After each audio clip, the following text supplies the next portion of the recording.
It's nice to know that even back then, like, there was still a place, like, this was a thing. It was a safe place for people to go and just feel like they can be themselves.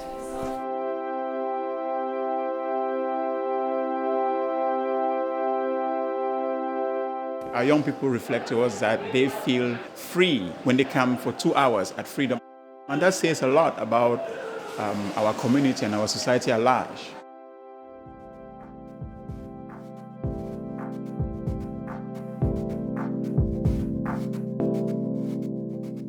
The other members like buddied me and showed me around and made me feel really welcome, made me tea. Everyone was so lovely. It's kind of like one of those situations where you walk in and feel like you've known everyone for ages.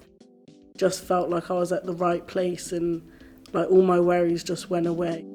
It was both of our first session. Yeah. So that's when we met. So obviously being anxious, you sort of go, you're equally anxious because you don't know what you're doing either, and lock on.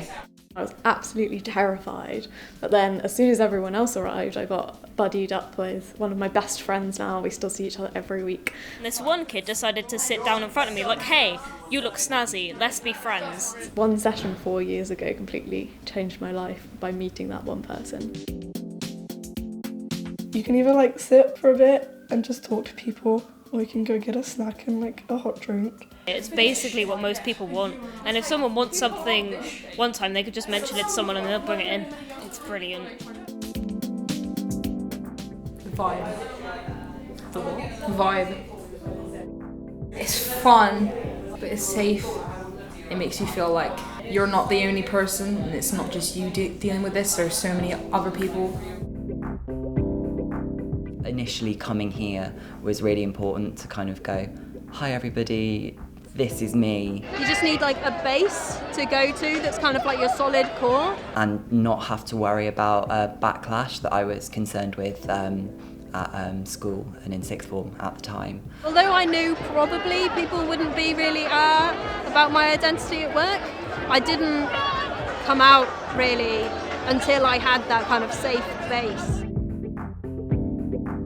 It's incredibly important for LGBTQ plus young people especially to have a safe space where they can explore their identity. You're still discovering yourself and learning who you are, and you need somewhere where you can experiment, because otherwise you have your identity created for you. Gender, sexuality and identity is really present, and that, you know, it's spoken about and celebrated, but also at the same time that there's so many other things that we can talk about and kind of explore around being a person. There's so many activities or things that we are presented with that encourage curiosity. There's a load of dates in here and a load of statements, and I want people to match up the date with what happened in that year. Watching a short film about the AIDS epidemic and then educating people at my school about it, it was definitely this place that sparked the curiosity for that and then keeps it going for other things like that.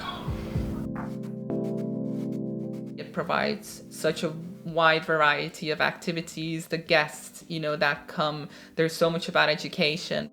I really enjoyed meeting Stuart Milk. It was really interesting to learn about his uncle and about activism in America. The activities can be a really helpful way of people getting to know each other. Yeah. Opt-in workshops for people to take part in if they choose to. And we'll always have a couple of different things going on so that people can make the session what they want it to be, really. There's always something that's kind of focused on creativity. There's the sketchbook that the young people have been making. One of the key things at Freedom is that the young people make the programme, and I think that's a really crucial element of Freedom and setting up a Freedom type space.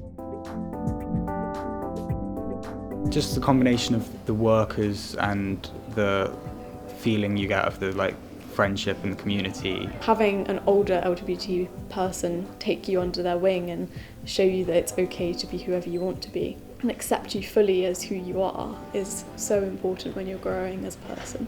No matter who's here each week, I always know I can speak to any of them, and no matter what happens, it's all okay. It was nice to go to a place where no one really cared what you identified as or what you thought you might be or what you didn't know. They just said hi, accepted you. Nobody asked questions, and you're okay whatever you are. There's no like questions about your identity or like whether you should or shouldn't be here. It's just kind of everyone belongs and no one questions why you're there. Somewhere like Freedom, you can come in one week and use one name and one set of pronouns, and you can come in the next week and use a different name and a different set of pronouns, and dress completely differently and have had a haircut, and no one will bat an eyelid. I'm used to isolating myself, so it's nice to come to Freedom and be with others who are learning about themselves just on the same pathway that I'm on. So we all learn together, and it's nice to have people around me, not just being isolated at home. Going through challenging situations together and points in your life that were difficult, overcoming those with like-minded people really lays a foundation for a really solid friendship, actually. When I first came to Freedom, I was in a really like dark place mentally, and I was just sort of struggling with who I was and my gender and my sexuality. It was just nice to be able to come somewhere where you feel like accepted.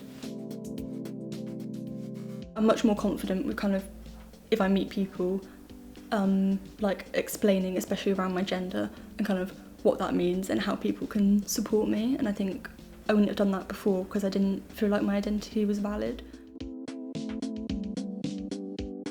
I wouldn't be able to be me at school and I wouldn't have any place to be me, whereas here I could really explore myself and find people that just accept me for me.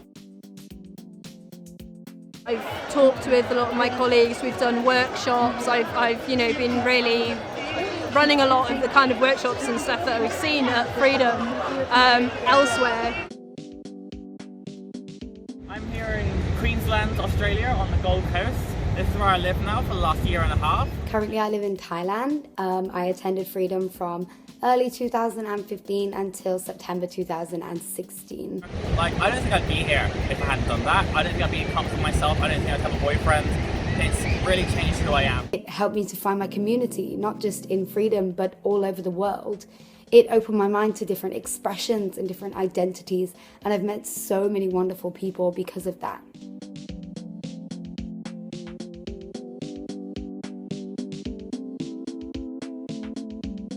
I ended up applying for a grant to do a project, and then that turned into a book. Off that back of the book, I suddenly realised, oh, I can actually do this. I'm in my final year, I'm preparing my dissertation and all that, and they got me there. I don't think I would have gone to uni if I hadn't been a part of Freedom. Freedom, going into schools and having little Freedom groups in schools. So those people in those schools might end up working in other schools in the country and they're like, oh, we need an LGBT group too. And then they're just everywhere. People see themselves represented, like that really matters. And making sure that an LGBTQ group feels like something that's naturally a part of the environment and feeds into the day-to-day life of that place. Today was my first parade. It was all of us together, and it's just those small moments where it's just a bunch of people with pride shouting so much louder than the people with hate. It just really shows what, this community can do. It's just given me pride to be who I really am. So yeah, it has really helped me a lot. Didn't really want to be involved, didn't count myself as someone who's in the community, even as an asexual, non-binary person. It's just been such a wonderful, safe, welcoming place that I'm just very grateful that it exists.